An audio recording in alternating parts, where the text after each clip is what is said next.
करवा चौथ में किसकी पूजा होती है? हैं? पति की। साल में एक दिन पूजता है बेचारा, और 364 दिन क्या होता है? हैं? हाँ, पिटता है। हाँ, एक दिन पूजता है, बाकी दिन कुटता है। चलो अच्छा है, चलो एक दिन के लिए सही।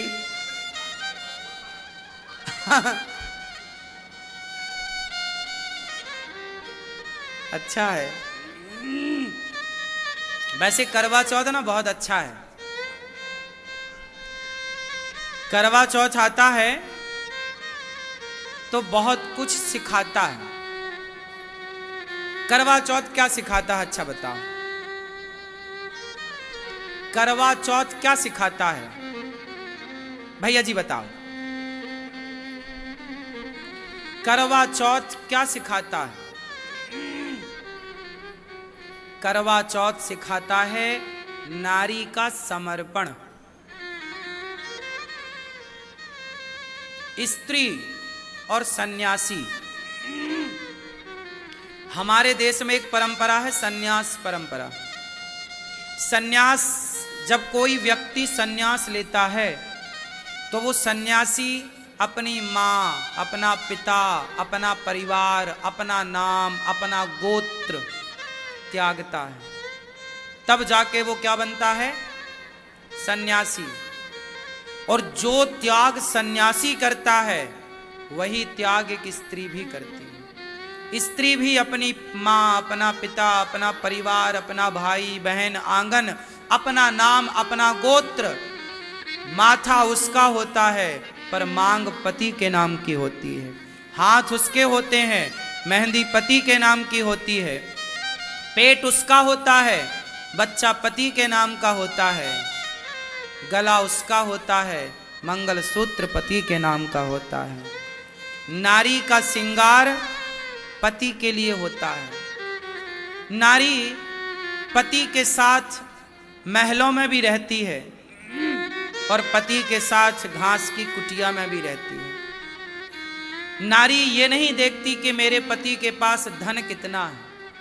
नारी बस अपने पति का प्रेम चाहती है, और प्रेम है तो पेड़ की छांव में, घास की कुटिया में भी जीवन बहुत प्रसन्नता से गुजारा जा सकता है।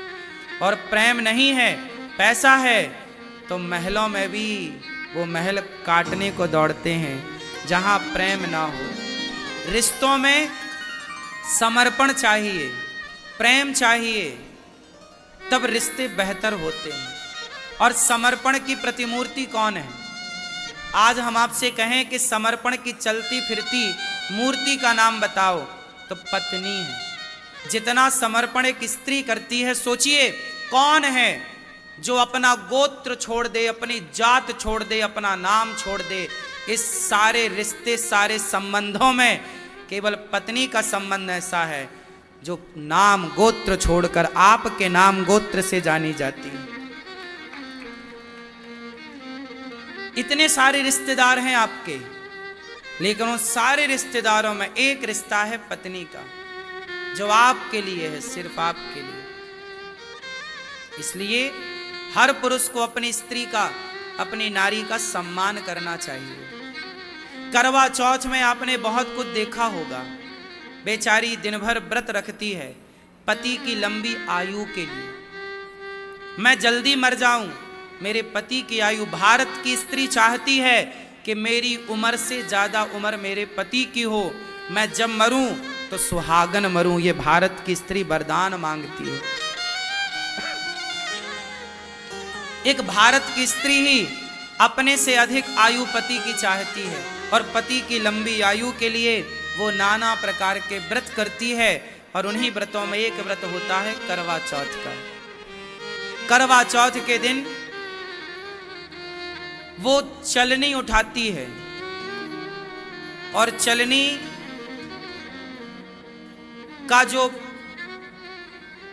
पीछे का हिस्सा है वो पति की ओर होता है, चलनी का जो आगे का हिस्सा है वो पत्नी की ओर होता है। आगे का हिस्सा मतलब चलनी का ऊपरी हिस्सा, जिस हिस्से में आप आटा चालती हो ना तो कचरा बच जाता है, ऊपर के हिस्से में कचरा रह जाता है, नीचे के हिस्से से सारा आटा निकल जाता है।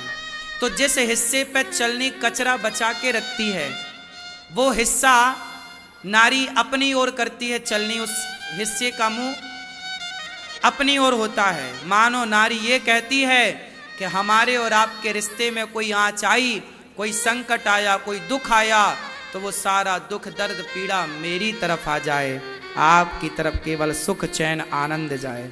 जैसे साफ आटा को वो नीचे गिरा देती है और कचरा को अपनी ओर अपनी भीतर बचा लेती है, चलनी का यही तो स्वभाव है। उसी तरह नारी कहती है कि मेरे पति पर आने वाला कोई भी संकट, हे विधाता वो मेरी तरफ आ जाए, मेरे पति की तरफ कोई आँच ना आए, कोई संकट ना आए।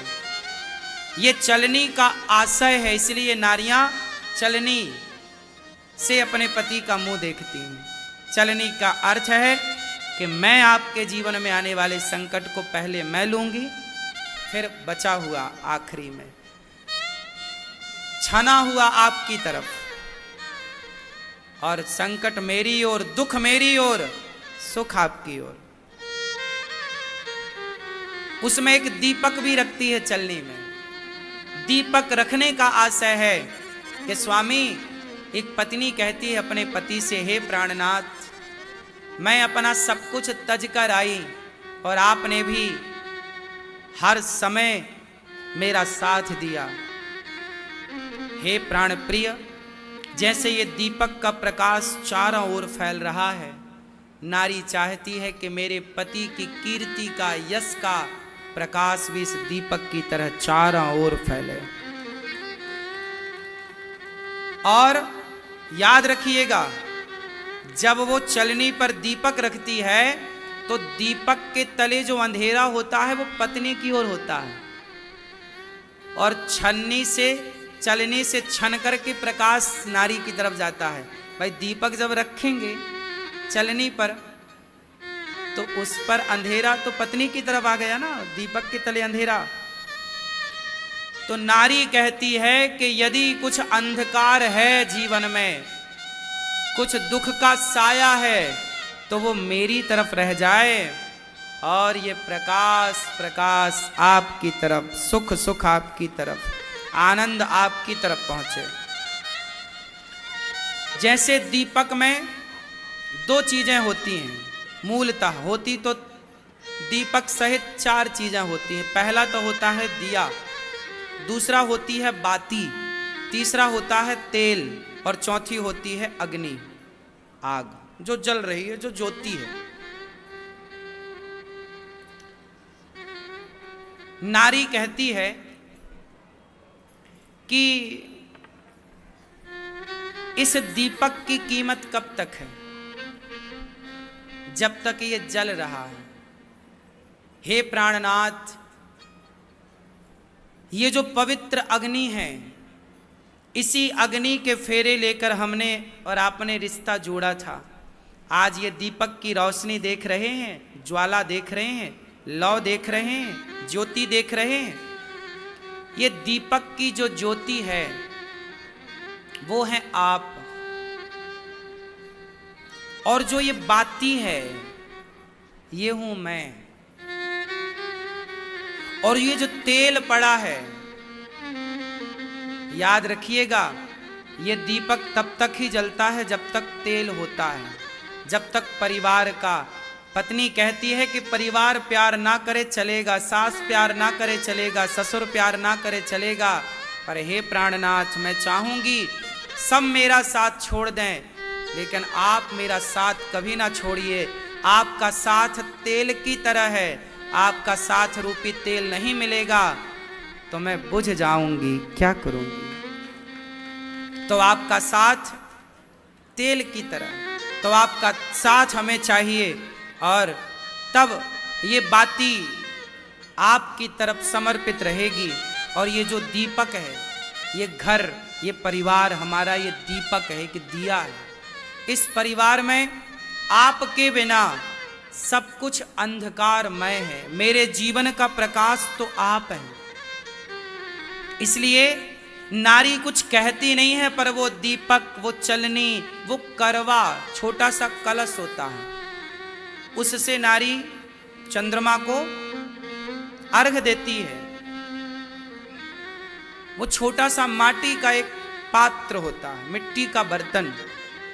मानो नारी वो मिट्टी का बर्तन लेके अपने पति को ये दिखाती है कि देखो, ज्यादा पैसे पैसे के चक्कर में ना भागो, ये देख रहे हो माटी का घड़ा, रिश्तों को वक्त देना सीखो, रिश्तों को समझना सीखो। अच्छा, आपसे एक सवाल पूछ लूं, परिवार और पैसा दोनों में एक को चुनना पड़े तो किसे चुनोगे?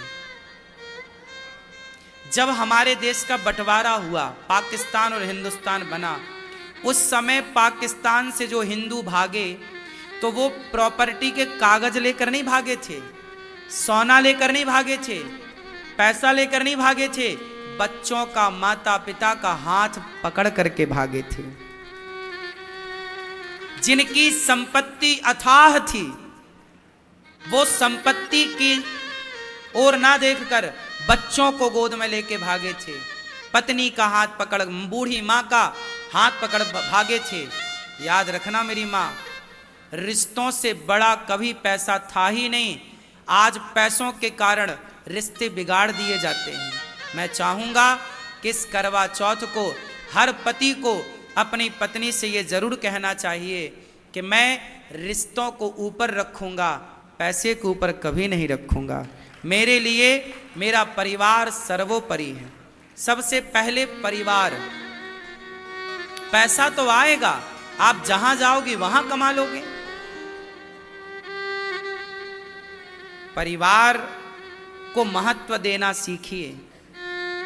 तो ये करवा जो उस मिट्टी का जो छोटा सा कलश है, वो ये प्रेजेंट कर रहा है कि देखो, प्यार मोहब्बत से जीवन जी लो, भरोसा नहीं है जीवन का, एक दिन हमारी तुम्हारी माटी, हमारी तुम्हारी राख इस घड़े पे ही समा जाएगी। कोई कितना भी बड़ा हो, मुट्ठी भर राख तो घड़े पे ही आनी है। इसलिए वो माटी का घड़ा होता है, छोटा सा कलश। चांद को देखते, स्त्री किसे देखती है? क्यों? चांद को क्यों? चंद्रमा शीतलता का प्रतीक है। किसका प्रतीक है? शीतलता का। मानो स्त्री चांद को देख रही है और देख नहीं रही है, दिखा रही है। माँ क्या बोलती है? बेटा देख चंदा मामा। पहले माँ देखती है, उंगली करती है, तब फिर बच्चा देखता है। तो नारी नहीं देखती चंदा को, नारी पति को दिखाती है कि जो आप बार बार बात बात पे हम पे गुस्सा करते हैं, बात बात पे भड़क जाते हैं, क्रोध करते हैं, हे प्राणनाथ, इस व्रत में ये संकल्प लीजिए कि चांद की तरह शीतल अपनी कृपा हम पे बनाए रखेंगे, चांद की तरह शांत रहेंगे, शीतल रहेंगे और प्यार का ये प्रकाश सदा हम पर बरसता रहेगा। आप कभी सूरज की तरह गर्म ना होंगे। इसलिए ये व्रत तोड़ा रात्रि को जाता है। कब तोड़ा जाता है? रात्रि को, वो भी चंद्रमा को देखकर, सूर्य को देखकर नहीं। सूर्य गर्म है, चांद ठंडा है, तो मानो पत्नी कहती है कि चांद की तरह आपका स्वभाव शीतल हो मेरे लिए, बच्चों के लिए, अपनी माँ के लिए, अपने पिता के लिए, परिवार के। आप बॉस हैं, आपने ऑफिस में लड़ाई झगड़ा की, गुस्सा आया, वो गुस्सा पत्नी पर, बच्चों पर ना उतारिए। काम का गुस्सा काम तक ही रखिए, काम का गुस्सा परिवार के लोगों में ना उतारिए, वरना काम और परिवार को मिक्स कर देंगे तो गृहस्थी बिगड़ जाएगी। काम को काम रहने दो, परिवार को परिवार रहने दो। काम करने में लाख झंझट होती हैं, कई बार सुनना पड़ता है, कई बार गुस्सा करना पड़ता है, लेकिन वो सारी गुस्सा जब आप घर आया करो तो चांद की तरह शीतल होया करो, ठंडे होया करो। सूरज की तरह गर्म नहीं, सूरज की तरह गर्म ऑफिस में रहो, पर घर आओ तो चांद की तरह ठंडे होकर आओ। ये करवा चौथ में नारी चांद को देखती नहीं, पुरुषों को दिखाती है। इस बार आप भी चांद देखना और चांद की तरह ठंडे हो जाना, पत्नी पे गुस्सा ना करना, ठीक है। ये रहा करवा चौथ। इस बार करवा चौथ में सुना है कि भद्रा महारानी का भी साया पड़ रहा है। क्यों मैया? सुबह 6:25 से 6:46 तक सुबह सुबह कुछ मिनट के लिए है, उससे कोई दोष नहीं है।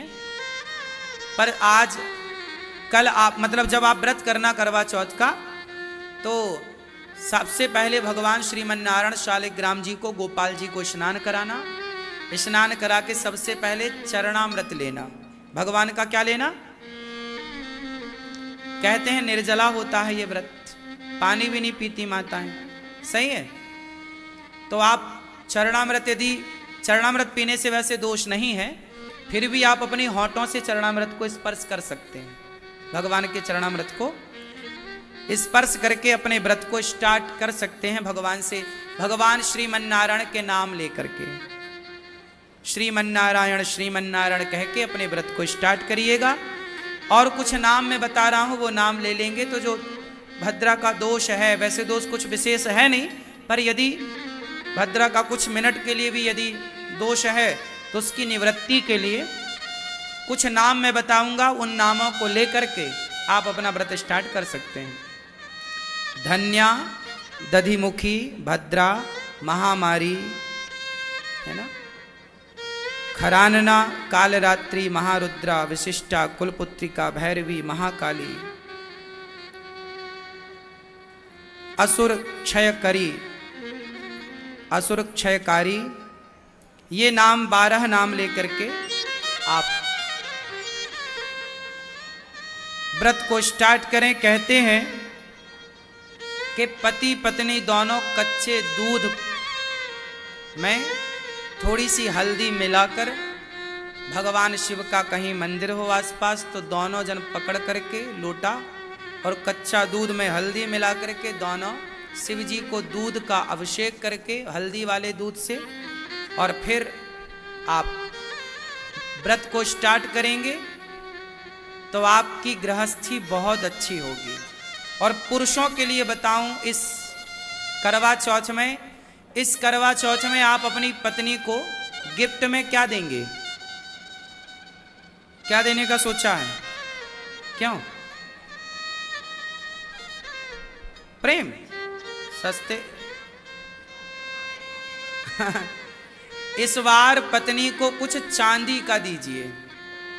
सोने का देने का सोचे हैं वो अलग विषय, दे सकते हैं, पर थोड़ा सा चांदी, थोड़ी सी ही सही, पत्नी को चांदी का कुछ भी दीजिएगा, भले पाँव में पहनने का वो दे दीजिएगा, चाहे चांदी की एक अंगूठी ही दे दीजिएगा, चांदी दीजिएगा, ताकि इस करवा चौथ से पतियों की फिर चांदी ही चांदी होगी। पतियों की क्या होगी? चांदी चांदी हो। तो कुछ चांदी का आप पत्नी को गिफ्ट कर सकते हैं। सोने का करें जो आपकी श्रद्धा, हीरे का करें वो आपका है, वो तो करेंगे आप, पर साथ में कुछ चांदी जरूर ऐड कर लीजिएगा। तो आप पत्नी को कुछ चांदी का गिफ्ट दें तो आपके घर में सदा चांदी ही।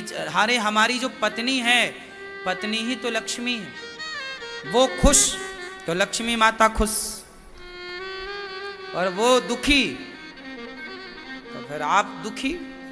इसलिए पत्नी से पंगा लेने का नहीं। पत्नियों से बिल्कुल पंगा लेने का नहीं, पत्नियों को समझाने का नहीं, जो पत्नी कहती है वो करने का। हाँ, पत्नी की मान लेना अच्छा है।